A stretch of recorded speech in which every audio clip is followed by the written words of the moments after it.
Good afternoon, everyone. I'm Eloisa, and I am the CEO of Enerpoly. We are a Swedish battery innovator located in Stockholm, Sweden, and we also manufacture the zinc-ion battery cells that we work on. Our technology is from our CTO and co-founder, Dr. Milad Shamoun, and he did his research at Stockholm University.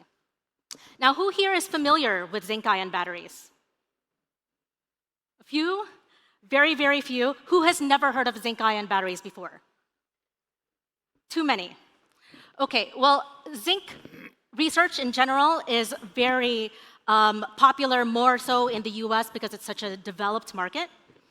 And in fact, just this past July, when the US Department of Energy published its strategy on long-duration energy storage and zinc batteries, the only European company that they mentioned was Enerpoly.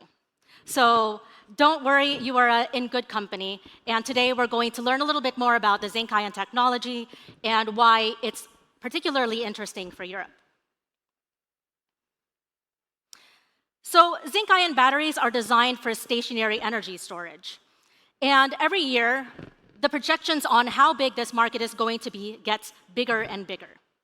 Enerpoly's technology is the battery cells, and we manufacture both battery cells and battery packs that can go into energy storage systems. And this can happen at various scales. So for stationary energy storage, we've talked to over 100 different companies that design energy storage products, and these are the different applications that they're interested in potentially putting zinc-ion batteries in. Very importantly is integrating renewable energy.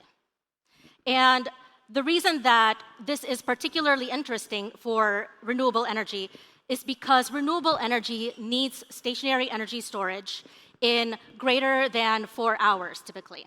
So the 4 to 10 hour range is what a lot of companies are looking for, and Enerpoly's zinc-ion technology is ideal for 2 to 10 hour discharge. And so stationary energy storage batteries, what do they really need? They don't need to be small or light, right? These are various different technologies in the gray that have already been deployed in stationary energy storage. Enerpoly's technology is there in yellow, and then this orange dot is where we have seen batteries made with the similar materials to Enerpoly's zinc-ion batteries achieve in terms of both volumetric and gravimetric energy density. And we believe that we'll be able to work toward that goal as well. What stationary energy storage really needs, though, is affordability, and that's why Enerpoly's approach is so important. This is what we see with today's battery materials: high price, low global production.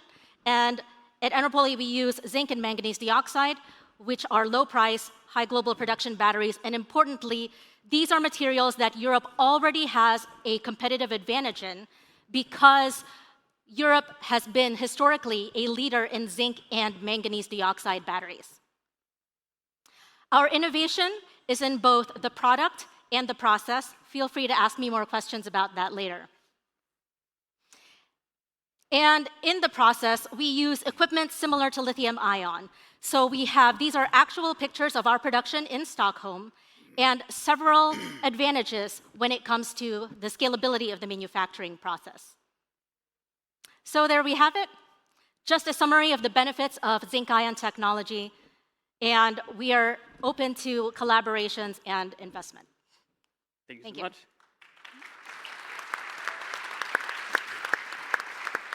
That was quick. Yeah. Cool. Feel free to keep sending. We can do a quick Q&A. So if anybody of you has questions in the audience, feel free to use the app and shoot them right into my iPad. If anything does come up. Nothing so far. One question that comes up, Eloisa, is about scalability of your solution. Obviously non-trivial to scale that type of product. What are your thoughts on scaling precisely that? Yes, scaling is incredibly important in the battery industry. The way that we approach it is we use scalable materials. So everything that has gone into the design of the battery is a material that is already produced at scale. And we can 100% source and manufacture in Europe. Also, the approach with the process and being able to do things that reduce the energy consumption, reduce the lead time, and really make this something that can scale very quickly in Europe with its existing supply chain is how we approach scalability. Amazing.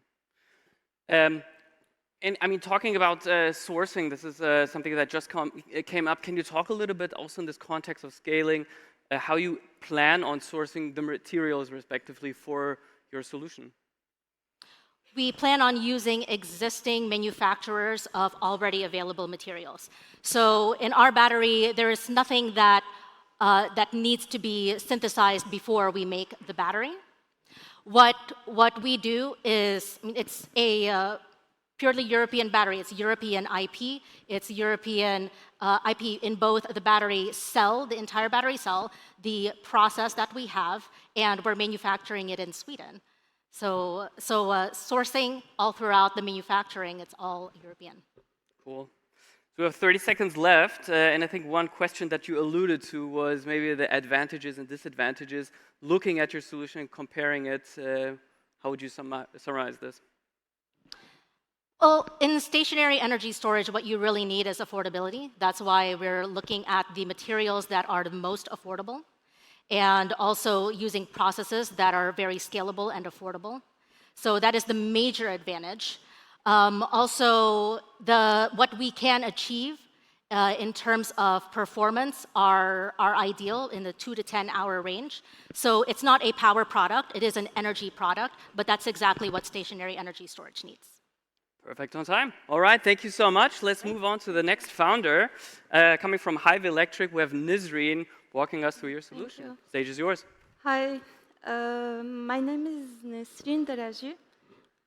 I'm a CEO founder of Hive Electric, CEO founder of Italian Battery Factory.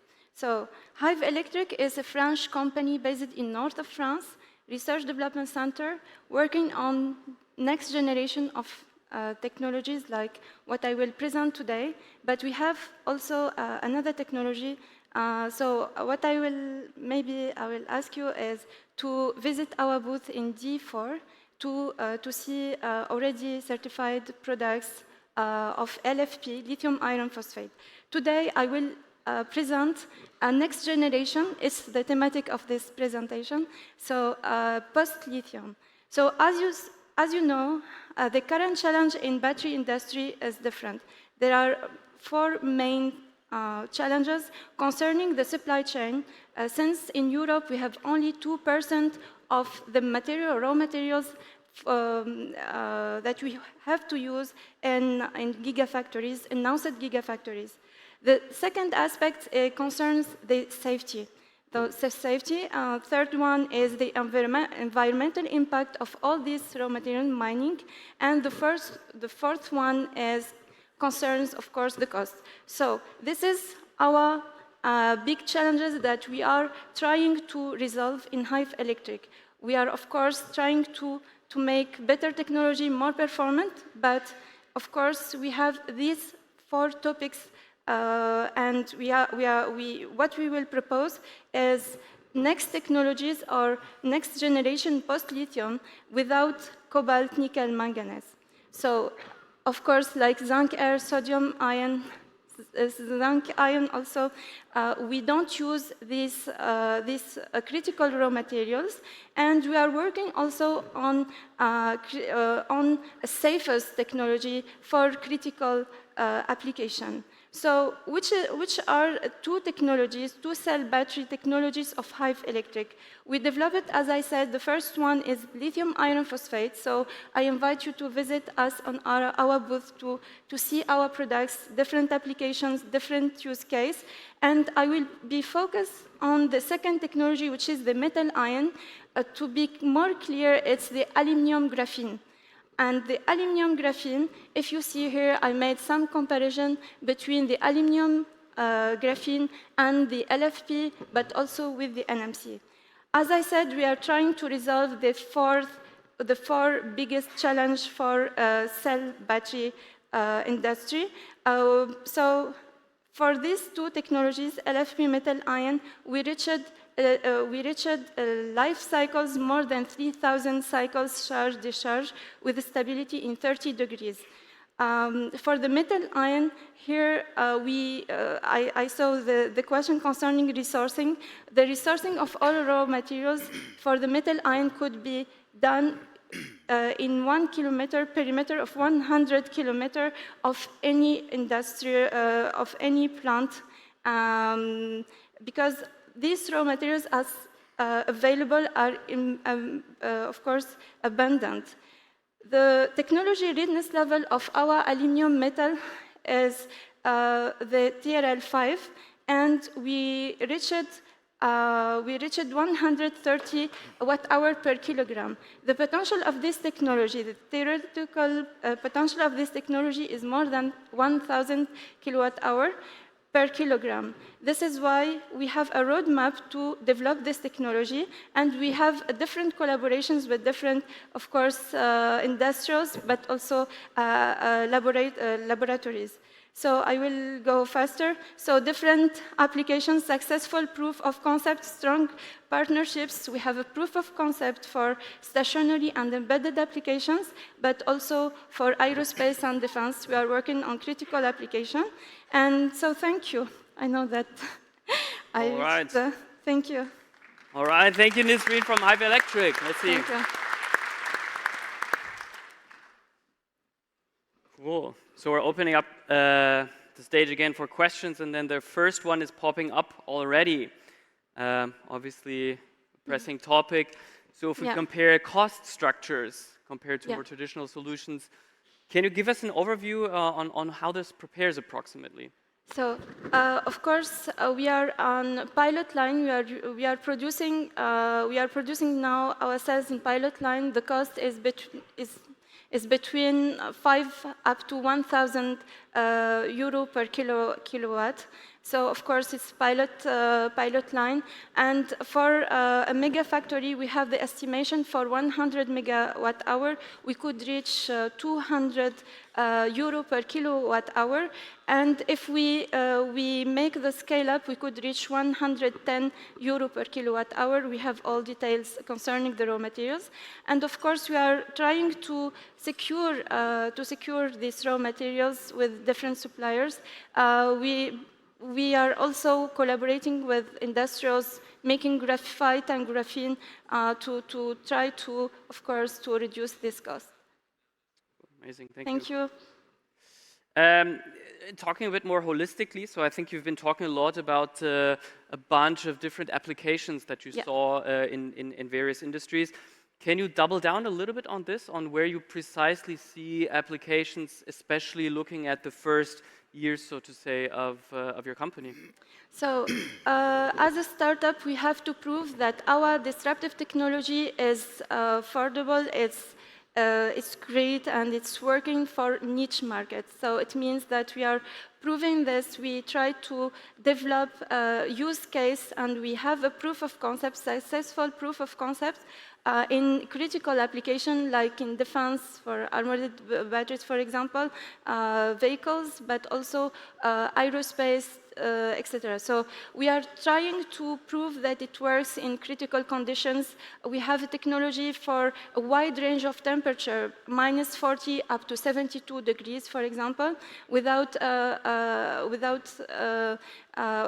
great problems of safety. We reached 3,000 cycles now for charge-discharge, and so this is the idea, and the aim of Hive Electric is to make a technology transfer for gigafactories, megafactories, or all industrials wishing to produce for themselves. This is the discussion of last year, of yesterday, today. We are in negotiation with great industrials. Amazing. Cool. Thank you so much. We'll move on right to the next founder. Björn, welcome on stage from Altris. Take the stage and walk us through your solution. Do you see it? I can talk to the slide, but you can't see it, so it doesn't make any sense. Now, okay, it might be the last time I will show this slide, because I think you're getting the picture that the supply versus demand is accelerating.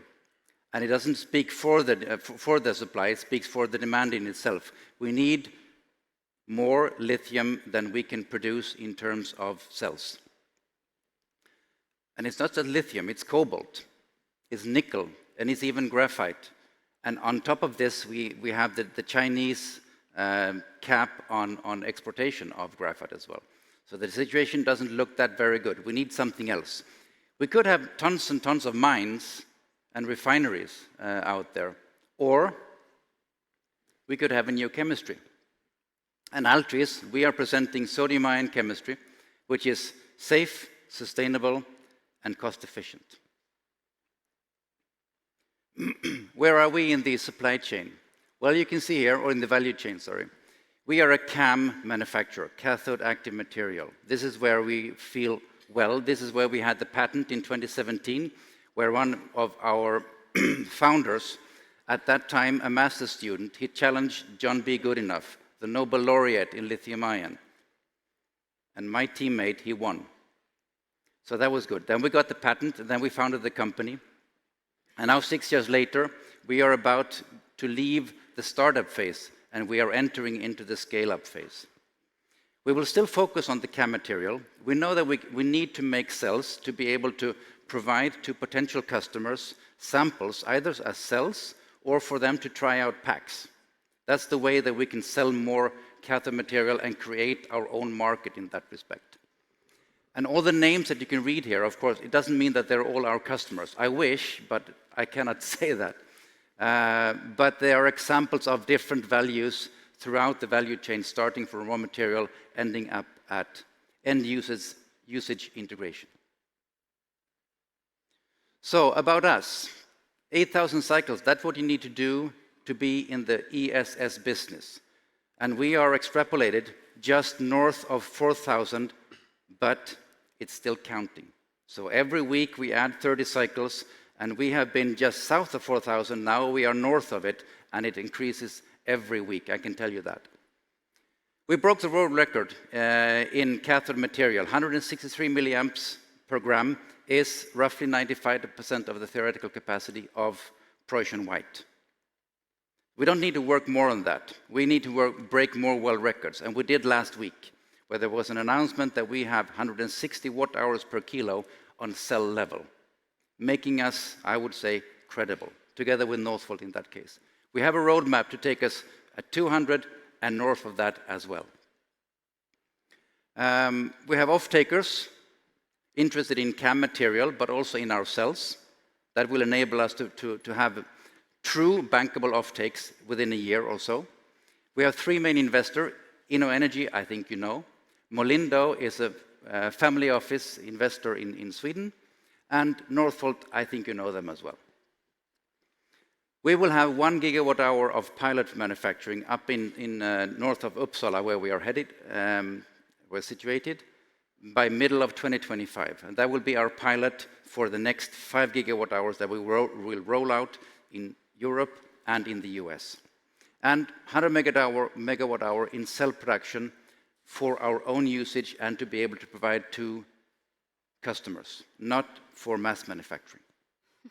And I think just in a few sentences, $70 per kilowatt hour on pack level for automotive, 105 for BESS, and that's lower than LFP. 4 kilos of carbon dioxide per kilowatt hour in carbon footprint, that's unheard of. 500 times more abundance compared to lithium, and safer than lithium ion. 0 volt, we can store it at, which is good for transportation, but also for the operators who are putting together the ESS system.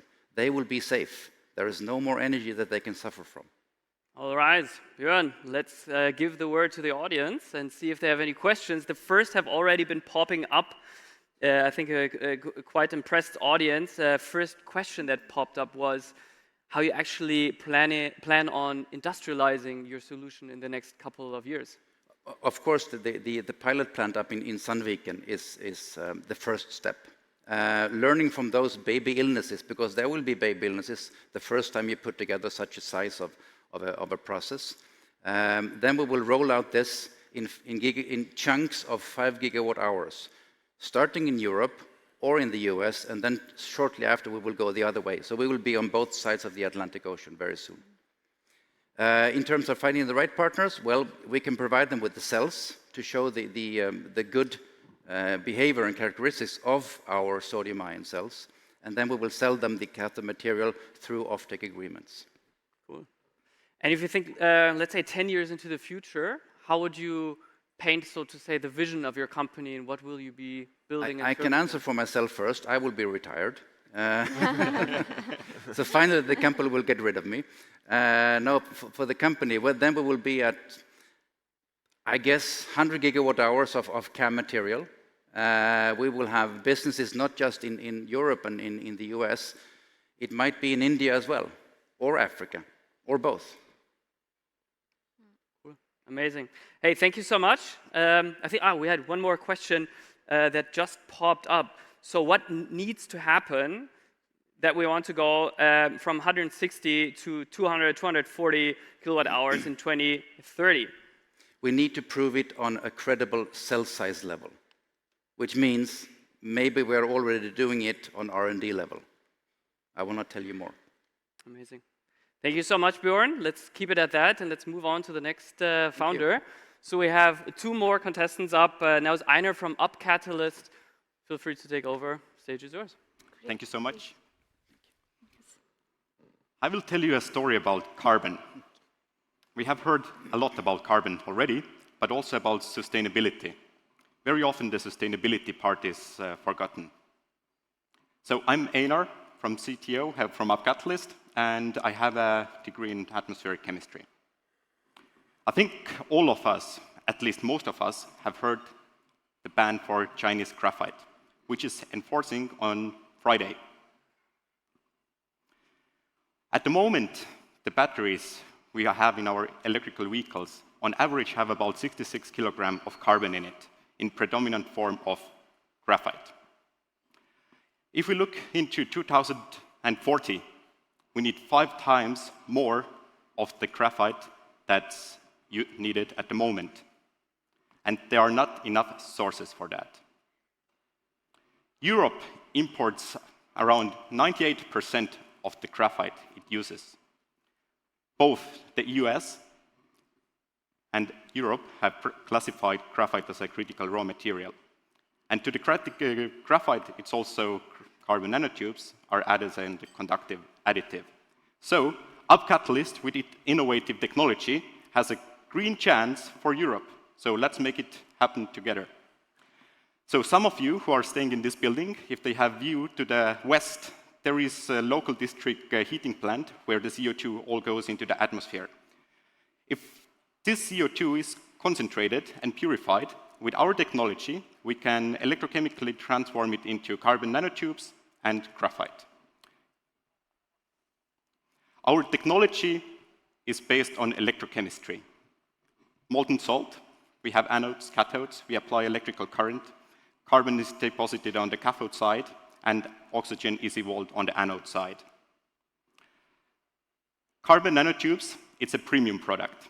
Once again, it's added as conductive additive to electrodes, both in anode and cathode side. And graphite, as we know, that's the elephant in the room that's needed in the most quantities. And very often, the CO2 footprint of the carbon in the battery pack is forgotten. Actually, it's up to 1/3 of the CO2 footprint, CO2 equivalent of the whole battery. I will show a short video. Catalyst's innovative electrolysis technology utilizes CO2 from industrial emissions to produce pure nanocarbon, or graphite. With proof of concept successfully completed, Up Catalyst has developed a container reactor capable of absorbing 10 tons of CO2 per year, resulting in the production of approximately 2.7 tons of carbon material. Looking to the future, the next stage of production scale-up will involve the creation of an industrial pilot reactor with 10 times the production capacity. This reactor will be powered by wind, hydro, or solar energy, enabling utilization of 100 tons of CO2 annually. Further on, a full-scale industrial reactor unit will be constructed, capable of producing 270 tons of carbon materials annually, whilst extracting 1,000 tons of CO2 from industry emissions. Gigafactories are moving to Europe, so we need the raw materials. We cannot have the batteries without the raw materials. With our technology, we are carbon negative directly in the process. So CO2 bubbled into the process in gas form, it's directly electrochemically transformed into solid carbon. We have already characterization results from, for example, Imperial College of London and others for sodium-ion batteries, 4,000 cycles, and after that the retention capacity is 94%. Of course, it's not only the R&D team, it's all about sales and marketing to make it happen. We have grown already to 25 people, we have 9 PhD degrees in our company, and 40% women. We need to not forget that, because when we came into the room the first day, it's so male-dominated, and we went to the other session for female founders and producers and management. It was very little. Let's keep that in mind. Thank you so much. Thank you so much.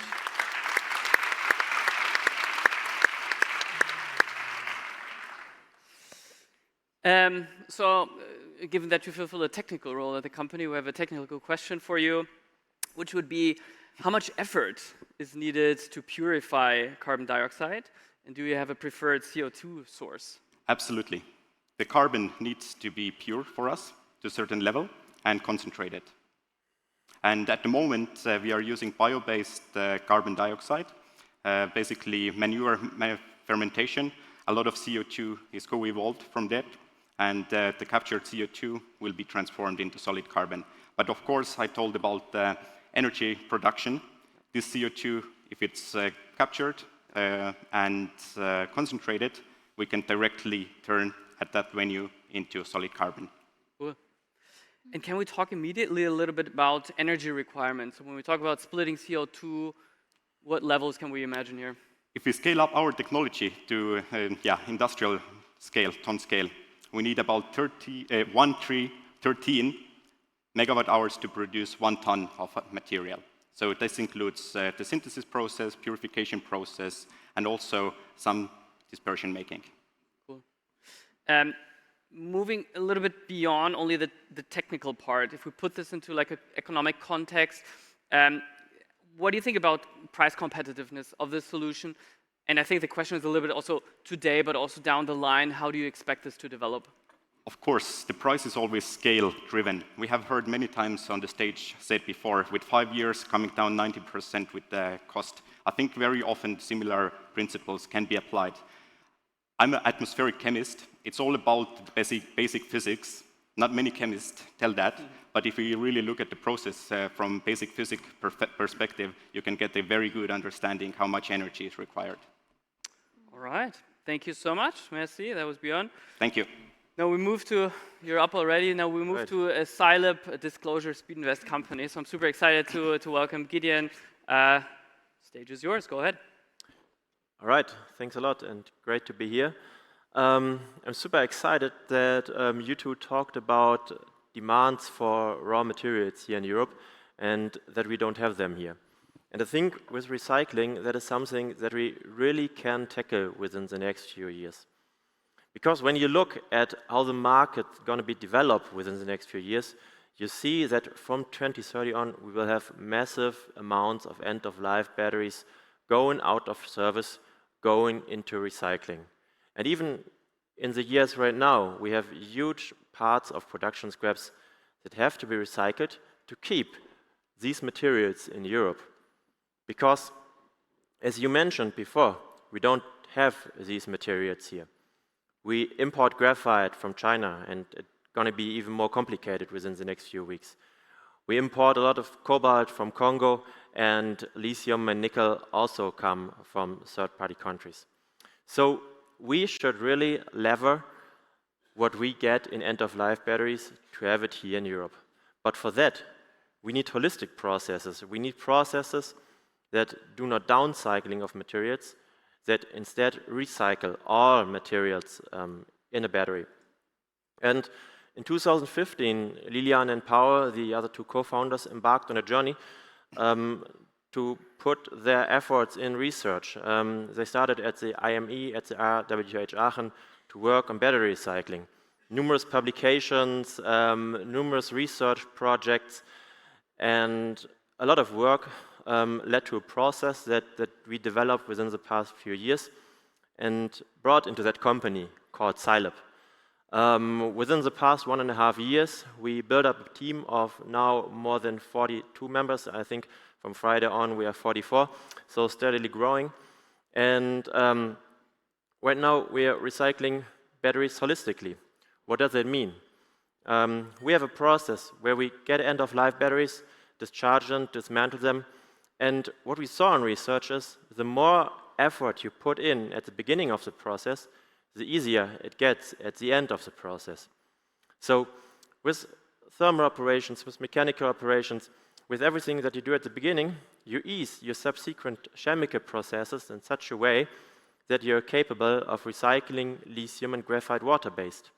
And that on the one hand leads to a dramatic lower environmental impact. For example, an external agency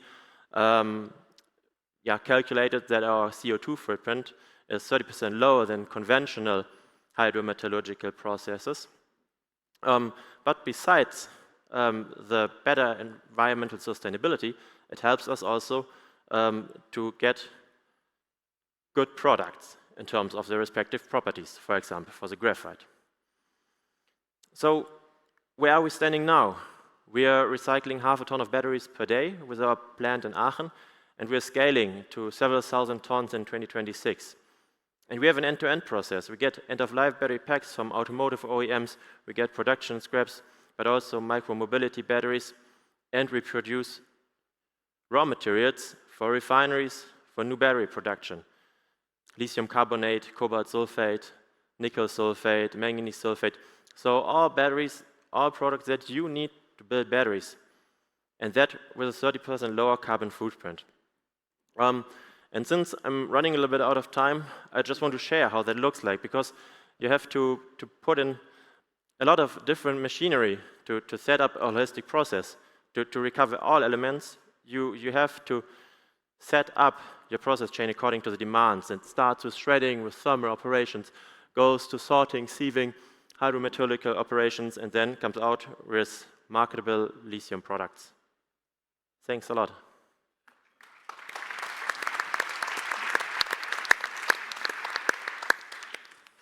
Thanks so much. So I really like this question. I think it's a bit kind of more of a meta question.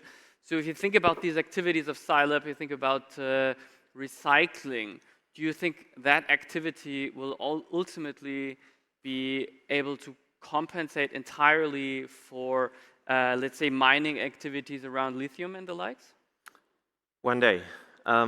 It will take a lot. We recently talked to a huge consulting firm, and they obviously have their studies on that. Recycling will not solve our problems within the next 10 years, but recycling will help us to solve our problems in that time span. And from 2035 on, the amount of recycled material will steadily increase. So we are not having the final solution there.